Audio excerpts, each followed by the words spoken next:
नमस्कार। साल 2016 में उरी का हमला हो या फिर करीब 3 हफ्ते पहले 1 मई को 2 भारतीय शहीदों के शव के साथ बर्बरता। भारतीय सेना ने कहा था कि बदला जरूर लेंगे और हुआ भी वही है। उरी अटैक के बाद सर्जिकल स्ट्राइक की गई थी, तो अब भारतीय सेना ने 10 मई को पाकिस्तान की चौकियों को उड़ाने वाला एक वीडियो जारी किया। यानी कि भारतीय सेना ने कहा कि बदला लेती है तो उसने बदला लिया। इन सब के बीच खुफिया सूत्रों ने यह भी दावा किया है कि 1 मई को भारतीय सेना की जवाबी कार्रवाई में लश्कर का एक बड़ा आतंकी मारा गया। यानी कि भारतीय सेना की कार्रवाई में हाफिज सईद के आंसू निकले हैं। इस खबर पर हम पूरी तकनीकी विश्वसनीयता के साथ पुष्ट खबरों से आपको अपडेट कर रहे हैं। गवाहों और एक्सपर्ट के बयान भी हमारे पास है।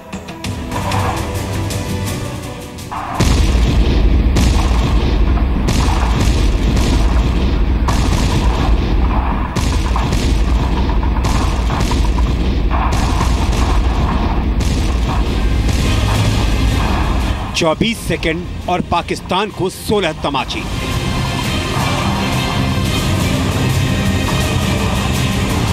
एक मई को भारत के सपूतों सेना के सूबेदार परमजीत सिंह और बीएसएफ के हेड कांस्टेबल प्रेम सागर के शवों के साथ बर्बरता का ये मुंहतोड़ जवाब 10 मई को ऐसे ही मिला था।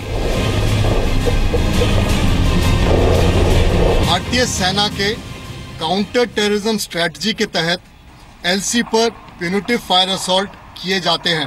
हमारे हाल ही की कार्रवाई में जो कि नौशहरा सेक्टर में हुआ है, उसमें पाकिस्तान पोस्ट को नुकसान पहुंचाया गया है और जो इन्फिल्ट्रेशन में सपोर्ट करते हैं, ये हमारे काउंटर टेररिज्म स्ट्रेटजी का एक हिस्सा है। पाकिस्तान के कब्जे वाले जम्मू कश्मीर के नौशेरा में भारत की सेना ने 10 मई को जो कार्रवाई की वो की ही, लेकिन 1 मई को भी पाकिस्तान के बुज़दिलों को करारा जवाब मिला था। पाकिस्तान से आई खुफिया रिपोर्ट्स के मुताबिक 1 मई को भारत की कार्रवाई में लश्कर आतंकवादी अबू अली शिराज उर्फ इब्नी अबुल माजिद मारा गया था। अबू अली शिराज पाकिस्तानी सेना की बॉर्डर एक्शन टीम का सदस्य था। 1 मई को पुंछ के कृष्णा घाटी सेक्टर में पाकिस्तान के हैवी फायर कवर में बॉर्डर एक्शन टीम एलओसी के अंदर 250 मीटर तक घुस आई थी और भारतीय शहीदों के शवों को क्षत विक्षत किया गया। इसी के बाद भारत ने जवाबी कार्रवाई की थी। लश्कर आतंकी अबू अली शिराज का शव बरामद नहीं किया जा सका था और संभावना है कि पाकिस्तान ने भी उसका शव कब्जे में नहीं लिया। लेकिन पाकिस्तान से आई खुफिया रिपोर्ट्स के मुताबिक 16 मई को बगैर शव के ही गायबाना नमाज़े जनाजा पाकिस्तान के बहावलपुर में उसके घर पर पढ़ा गया और इसमें लश्कर चीफ हाफिज सईद का रिश्तेदार और टॉप लश्कर कमांडर अब्दुल रहमान मक्की दूसरे लश्कर आतंकियों के साथ शामिल हुआ।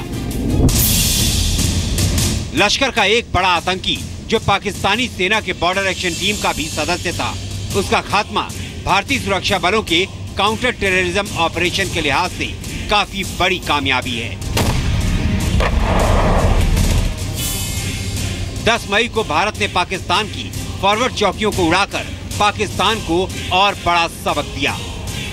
इसी सबक का नतीजा था कि 13 मई को पाकिस्तान के सेना अध्यक्ष कमर जावेद बाजवा को एलओसी का दौरा करना पड़ा था। ये तो बहुत अच्छा जो हो रहा है और उन्होंने तो उड़ा दिया सब कुछ, और अब मेरा ख्याल है टाइम आ गया है कि पाकिस्तान को भी ये होश आनी चाहिए कि भाई कश्मीर इनका नहीं है। हिंदुस्तान की फौज बड़ी स्ट्रांग है, बड़ी कैपेबल है। ये तो सिर्फ हमने ट्रेलर दर्शाया है। जो नौशहरा सेक्टर में हमारे ऑपोजिट पोस्ट हैं, केवल उनको हिट किया है। इस समय हिंदुस्तान के पास पूरे एक्शनेबल इंटेलिजेंस है 55 टेररिस्ट ट्रेनिंग कैंप्स के, उनका सारे लॉन्च पैड्स का। जो अभी आर्मी ने एक्शन लिया है, पाकिस्तान पोस्ट को डिस्ट्रॉय किया है, हैवी वेपन्स इस्तेमाल किए हैं, एंटी टैंक गन्स हैं, मशीन गन्स हैं, मोटर्स हैं और पूरी प्लानिंग के साथ पाकिस्तान पोस्ट को डिस्ट्रॉय किया है। तो ये बहुत अच्छा हुआ है। एक इससे क्या होगा कि भारत की फौज का मनोबल बढ़ेगा। गौरतलब है कि अप्रैल में भारतीय सेना के प्रहार के बाद जब पाकिस्तानी सेना को बड़ा नुकसान हुआ, तो उसके बाद पहली बार पाक सेना प्रमुख कमर जावेद बाजवा 30 अप्रैल को एलओसी गए थे। उनके इस एलओसी दौरे के बाद 1 मई को भारतीय सैनिकों के शवों के साथ बर्बरता की गई थी, लेकिन पाकिस्तान की हर कायरता का दोगुनी ताकत से जवाब पाकिस्तान की कमर तोड़ रहा है। दिल्ली से कृष्ण मोहन मिश्रा के साथ ब्यूरो रिपोर्ट, जी मीडिया।